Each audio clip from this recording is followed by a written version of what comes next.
Okay, guys, so now it's time to start thinking about the next speech assignment. That's the informative speech.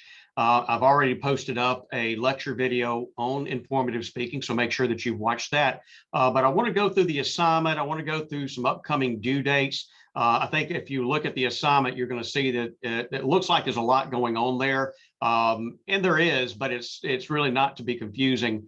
The informative speech is what we call the cornerstone project for HIPS, which is high impact practices. And basically, it just breaks down a lot of the things that we do for the informative speech into a lot of individual smaller components. And there's going to be announcements that go out for everything that's due. Excuse me. But the first thing I want to do is I want to bring up the course calendar so that we can see what's going on here over the next couple of weeks. You have access to that here. Let's make it nice and big for me. And we'll share the screen so you can see it.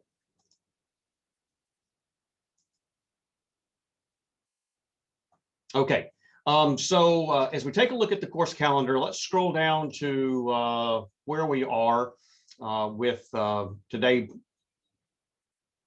being the week 4, which is the week of June 6th. Okay, so first and foremost, your informative speech is going to be due by Saturday, July 3rd by 11 p.m. Using the same process that you used to upload your introductory speech. Now, I understand that this is a holiday weekend. You may be traveling and things like that.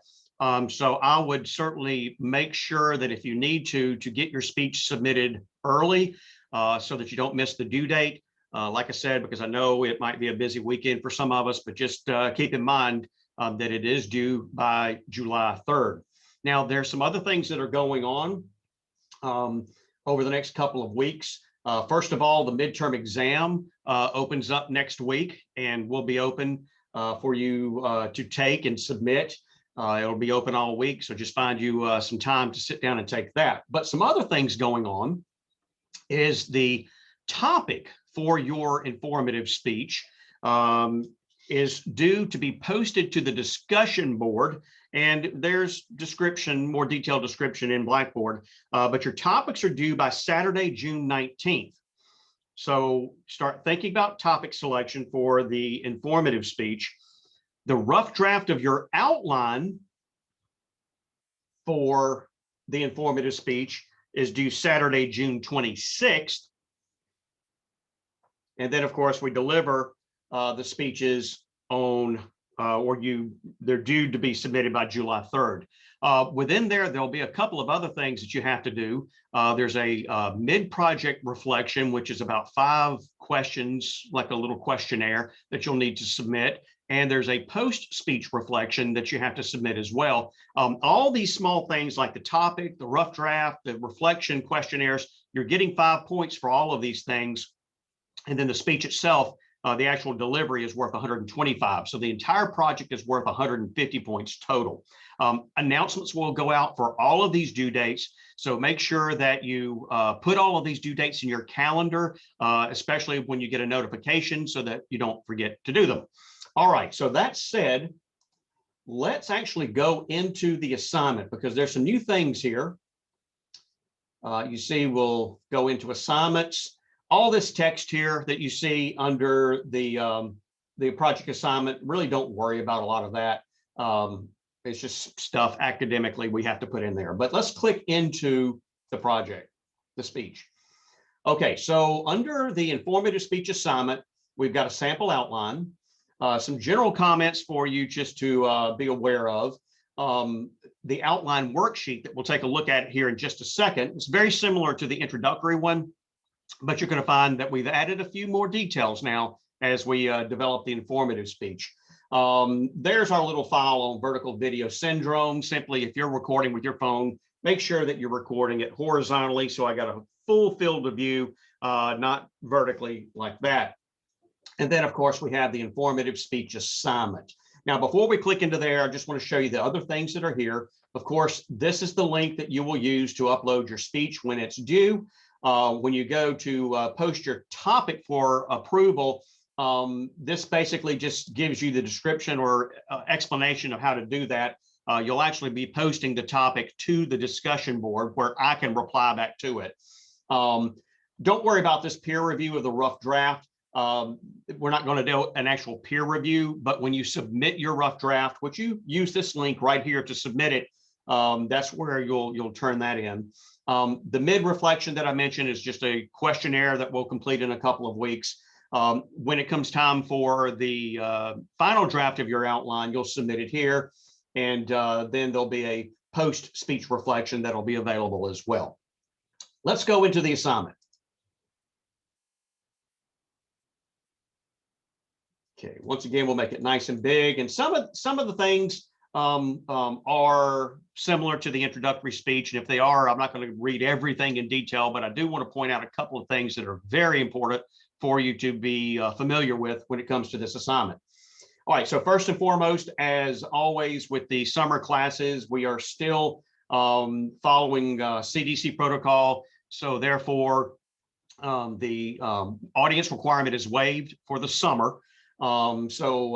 Although you don't have to have an audience, and you're welcome to gather some people if you want to, but although you don't have to have an audience, treat your speech delivery as though you do.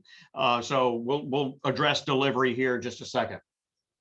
Okay, so purpose. The primary objective of this informative speech assignment is to inform or teach your audience about a topic of interest. Clearly, your objective is not to persuade. That's the next speech. You are to share information with your audience so that we receive that information, we hopefully understand it, and then we remember it. All right, so time requirement. The time requirement on this speech is 5 to 7 minutes in length. So that's your time limit you're looking for, 5 to 7 minutes. I do give a 10-second grace period on either side of that, understanding that not making time, going short or long, does cost 1 letter grade on the speech. So when you practice, time it every time you practice so you can work hard to meet that time requirement. Prepare and present a 5 to 7 minute speech primarily designed to convey knowledge or information about some worthwhile topic. And we say collegiate level topic. We want to make sure that there is weight and volume and importance to whatever you choose to talk about.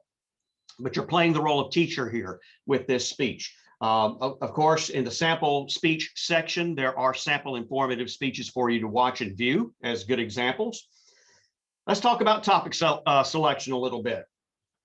Obviously, success and failure can rest on this single decision you make. So select a topic that you find interesting, have some knowledge of, but one you think will interest us. Try to think of a new and different topic, or maybe add a new twist to a common topic. Think of topics that would be on a collegiate level, seeing that's where we are. So rather than a speech on how to play soccer or how to play golf or anything like that, maybe explore a topic like the effect soccer has played in world politics, or how a golf ball is made, or a biographical speech about Arnold Palmer or something like that. Find topics that will have interest to a general audience. Put some real effort into identifying effective topics. I do not approve what I call kitchen topics. And so when I say kitchen topics, these are how to make buffalo chicken dip or how to make pizza recipe speeches. If you post that up on the discussion board for approval, I will not approve it. And you definitely don't want to deliver that speech as well if I don't approve it. Now, a couple of other things about topic selection that's not listed here, but it's very important to keep in mind because there does tend to be a little bit of confusion sometimes of understanding the difference between an informative speech and a persuasive speech. I consider topics that deal with the importance of something, the harmful effects of something, the benefits of something as persuasive topics. Because if you are doing a speech on the importance of exercise, then ultimately you're trying to get us to change the way we think about it, and then in the end to actually get more exercise. Because to do a speech on the importance of exercise and not advocate we do it is kind of a so what. I mean, why would we need to know that it's important for us if you're not going to advocate that we do it? So save those topics, importance of, benefits of, harmful effects of, save those for your persuasive speech and choose something different for the informative speech. Now, support material. We have a citation requirement for the informative speech now. That means you have to do some research, and we have to orally hear you cite where you got that information in the speech. And so when we're talking about support material, that's where we're talking about things like quotes and statistics and definitions and illustrations and analogies, that type of stuff. So use your own knowledge of the topic first, then find outside published and or interview sources to back up your points and enhance your credibility as a speaker. You must have a minimum of 3 oral citations from at least 2 different outside sources. So that's just the bare minimum. You clearly can exceed that, but the minimum citation is 3 oral citations from at least 2 different outside sources. Now, although you may use them, the dictionary and encyclopedia do not count towards your citation requirement. So if you give me a definition from Webster's dictionary, that's great, but I'm not putting a little mark on the evaluation form when I'm counting your citations. Remember, you must cite your sources orally during the speech, meaning when you use that statistic or that quote, you say something like, well, according to Greg Toney, in his book, How to Give a Speech, he says that, and then you give me the quote. We have to hear where it came from when you use it in the speech. And I don't want what I call blanket citations. Blanket citations are where you might say, well, all of my information today came from, and then we're just supposed to try to figure it out, like it's supposed to cover you for everything. It doesn't work that way. You cite the source when you use the information in the speech. Now, not only will you cite your sources orally, you'll also turn in a typed works cited page using MLA format. So that said, let's move into the organization and written work. So you're going to structure your ideas, draft an outline, using supporting material as substance. A speech should have only one central idea. On average, good speeches have 3 to 5 main points. The typed outline must conform to the format that we talk about in here. We're going to look at the outline worksheet here in just a second. And then also you will submit, well, first of all, you're going to have a rough draft due here in just a couple of weeks. And then you'll do a final draft of your outline that you submit on speech day after you upload your speech video. Delivery and appearance. Okay, this really hasn't changed, but I want to go through it again just as a reminder in case you might have missed some during the introductory speech. Speeches must be delivered using note cards or paper, meaning I don't want you to speak from the laptop, meaning reading your speech off of your laptop, a tablet, off your phone. I want paper, handheld notes. So either 5 note cards or a 1-page outline, front and back, that's fine, to deliver your speech from. And when you deliver your speech, it needs to be directed towards your audience. Now, I know you don't necessarily have an audience, but act as though you do. So your attention needs to be directed to them and not directed to a computer screen like a teleprompter. Okay, of course, the audience requirements waived as we see there. We stand up to deliver formal speeches. We want to be conversational. The big word for that is extemporaneous. So we try to be dynamic and expressive. We try to maximize eye contact. And, you know, it would be as we establish rapport with the audience as we deliver that information to them. Attire, business casual, is what we shoot for because the audience will judge you by what they see before they hear you say anything. So we dress in business casual to deliver the speech. And so, like I said, remember, this is a formal speech. It should be delivered in such a manner, treated as such. We stand up, attire, formal language and such. All right, visual aids. Okay, so now you are also required to use visual support for this speech. And PowerPoint is clearly recommended as the #1 type of visual support. I know some of you may be recording using your laptop, so you might need to find some alternative way of showing your PowerPoint. One of the common things that's done is simply the laptop is just set beside you where we can see you and the screen, and so you use it that way. I have people that hook them up to the TV where we can see a large presentation, but you also may find that you use you know, objects. Well-drawn posters can work as well, but my preference would be PowerPoint. And you want to make it easy to see. We're going to have an entire lecture video that goes up on visual aids. I'm going to put a link to a TED Talks called Death by PowerPoint. All of these can help you formulate your approach to your visual support. But we want to make sure the visual support adds something meaningful to our understanding of what you're talking about within the speech. And so what would not be good visual support would be, giving me a quote from a book and just holding the book up. All that does is just shows me that the book exists. It doesn't help me understand the quote any better. So make sure that what you're showing me is something like a graph that represents the statistical data that you're mentioning in the speech. That would be more effective. No video clips in your visual support. Everything would be photographs, still images, drawings, graphs, things like that. No video. And so make sure that you, like I said, you see here a couple of sample examples of bad visual aid use from past speeches. These are entirely too small. If you actually did have an audience there, they would not be able to see this. Just to mention the vertical video again, that's, see, it doesn't give me a very good field of view, makes it hard to see you and your visual support. So make sure that we are recording things horizontally when we record them.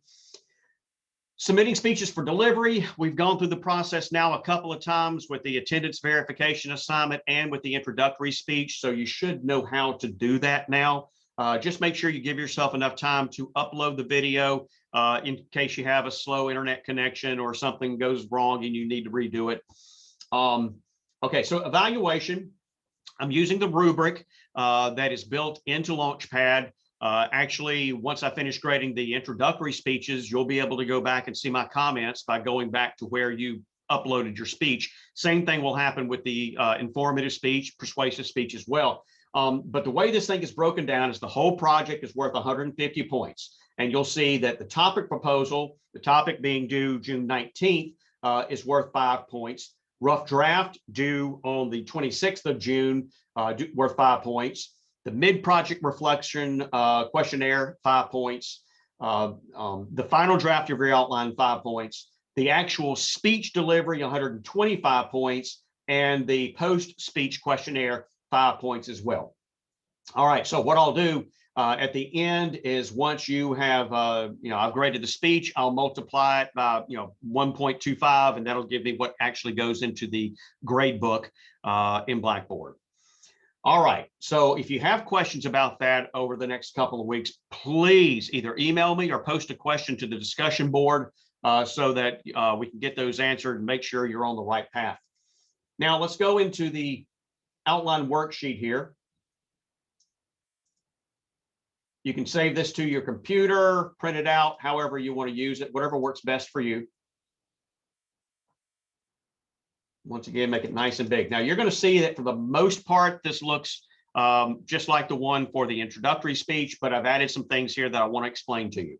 Okay, so first of all, the first three things here, we covered this in the lecture video that covered the brief overview of the entire speech process.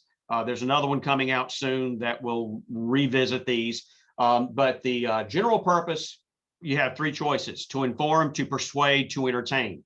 So the general purpose of this speech will be to inform. Specific purpose, you've got to know what your goal is.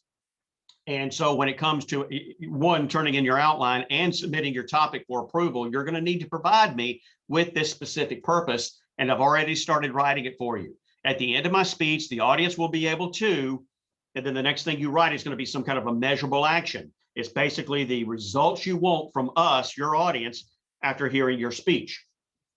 Now, your speech, when I start the timer, the clock starts right here with your attention getter, not with when you state your name, not with the date or the type of speech. It's going to be with your attention getter. So like, for example, if you're starting with a story or an illustration, that's when I start the stopwatch.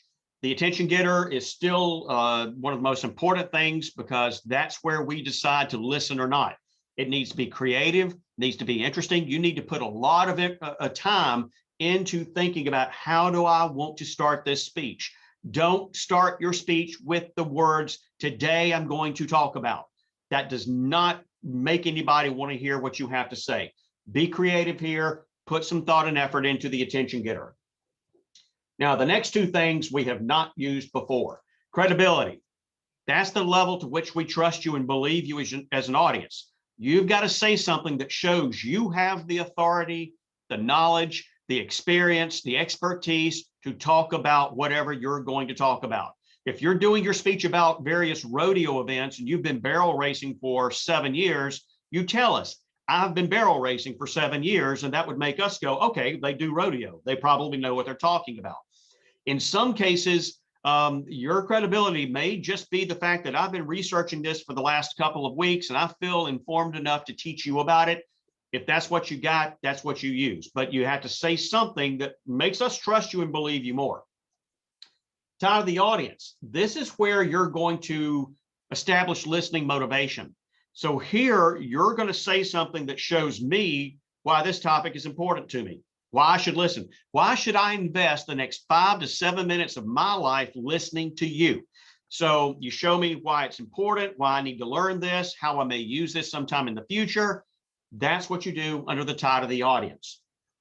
Now, the next two pieces, we've done this before. This is the preview statement. This is where you tell them what you're going to tell them. It needs to be very specific. You, number one, state the central idea, which is that 1-sentence summary of what the speech is about. And you give us a very specific stating of the main points that you're going to talk about in the body of the speech. I should be able to pick out your main points right here under this preview. Be specific. Of course, we transition into the body.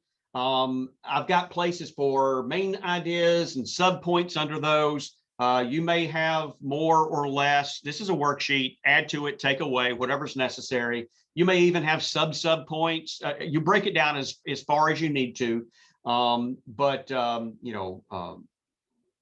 use what's necessary as you do that. And then, of course, as we get into the conclusion, you're now going to, at the two main parts, you're going to tell them what you told them. So this is your summary or your review. So you restate the central idea and you review the main points that you just covered in the body of the speech. And then you get into your final statement.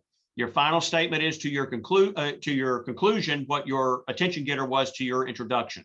Put as much thought into thinking about how you want to end the speech as you started it. And so with that said, you want to leave us with something we'll remember. Okay, so some effective final statement. Maybe you make some reference back to something you said in the introduction. Not only do you want to leave us with something we remember, your speech also has to sound finished. So the final statement also needs to provide closure to the speech as well. All right, so that's a little bit of information about the upcoming speech assignment. You got a lot of things coming due here. I'm working on the introductory speeches now. Usually takes me a couple of weeks to get them finished. I'll post an announcement on the announcement section when they're done. You'll see a grade show up in your Blackboard grade book as well.